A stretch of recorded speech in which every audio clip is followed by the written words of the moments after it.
दरअसल 2024 में what Congress has gain and what they lost, इस पे हम लोग चर्चा करेंगे, क्या पाया क्या खोया। सबसे पहले लोकसभा चुनाव से शुरू करते हैं। 2014 हो, 2019 हो, कांग्रेस कहीं भी नहीं थी। स्थिति बहुत गंभीर, कहीं 44 और 54 सीट पर अटकी हुई थी। फिर भारत जोड़ो यात्रा होता है। उसके बाद भारत जोड़ो यात्रा में लोगों को हुजूम आना शुरू होता है। 4000 किलोमीटर राहुल गांधी पैदल चलते हैं। यात्रा सफल रही, लेकिन उसका रिजल्ट नहीं आते आते 2023 में छत्तीसगढ़, महाराष्ट्र, छत्तीसगढ़, राजस्थान और मध्य प्रदेश हो, बुरी तरीके से चुनाव हार जाती है कांग्रेस। फिर मनोबल डाउन हो जाता है। फिर से यात्रा पे निकलते हैं राहुल गांधी। अब की हुआ, क्या बोलते हैं, अरुणाचल प्रदेश से मुंबई तक जाते हैं। इसका फायदा यह होता है कि लोकसभा में कहा 50-55 सीट में ममता बनर्जी बोल रहे थे कि 50 सीट नहीं आएगा, वो इस बार 100 सीट के पास पहुंच जाते हैं। गलती से 20-25 सीट और आ गया होता, 20-22 सीट भी, तो आज सत्ता में कांग्रेस की सरकार होती केंद्र में। 20 सीट कम हो गया। कहां कम हुआ? मध्य प्रदेश में कम हो गया। कहां कम हुआ? बिहार में कम हो गया। कहां कम हुआ? उत्तराखंड में कम हो गया। कहां कम हुआ? हिमाचल में कम हो गया। हरियाणा तो ठीक रहा।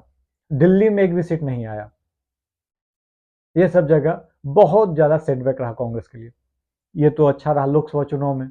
और राहुल गांधी की जो यहां पे थी, वो यहां पहुंच गई लीगेसी। ठीक है। ये 2024 के लोकसभा चुनाव, आम चुनाव में की बात करते हैं। इसके बाद आते हैं सेकंड। उसके बाद चुनाव होता है हरियाणा का। हरियाणा के चुनाव में एक तरफा कहा गया था, एक तरफा लग रहा था कि कांग्रेस अपनी सरकार बना लेगी 10 साल बाद, 10 साल का सूखा जो है खत्म करेगी।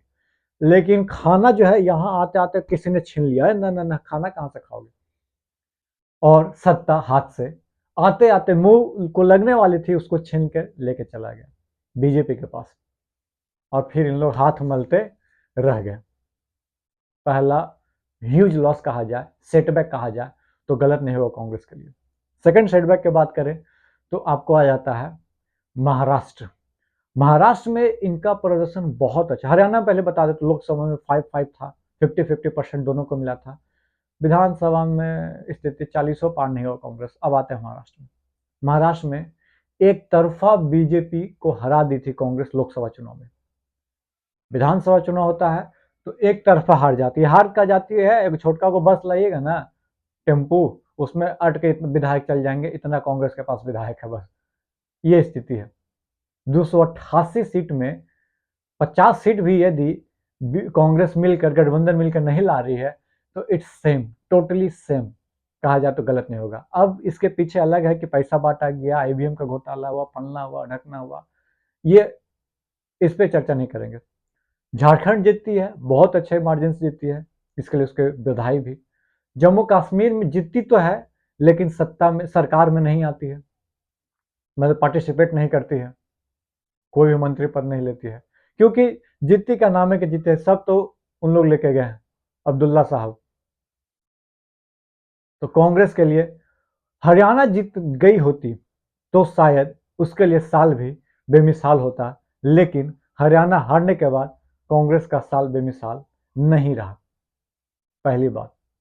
दूसरी बात करते हैं, जाते जाते उनके one of the best economist, PM, best leader कहा जाए तो गलत नहीं होगा, वो कांग्रेस को छोड़कर, वो इस दुनिया को छोड़कर अलविदा कह गए।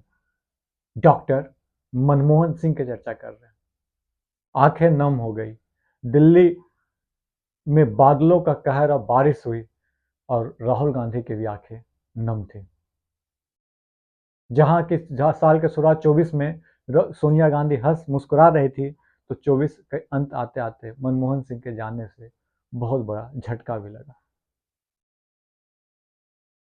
कांग्रेस जब अयोध्या जीती, बीजेपी, सॉरी कांग्रेस नहीं बोलते हैं, इंडिया गठबंधन जब अयोध्या जीती तो बहुत उत्साह रहा।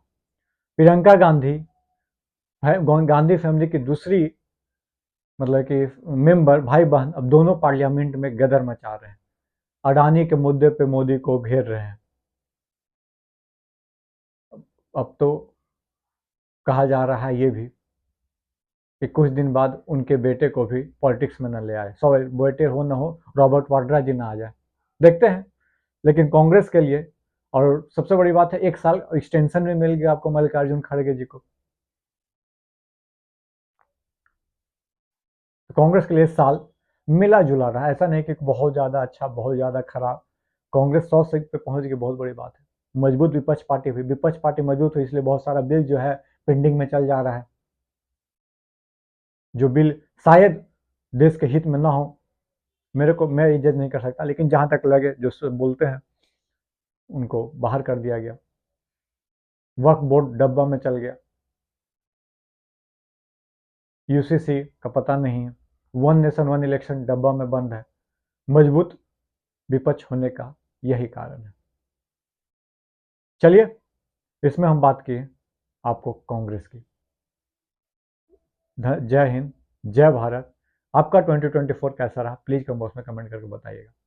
और 2025 में आपके लिए क्या नया आने वाला है, यही बताइएगा। जय हिंद।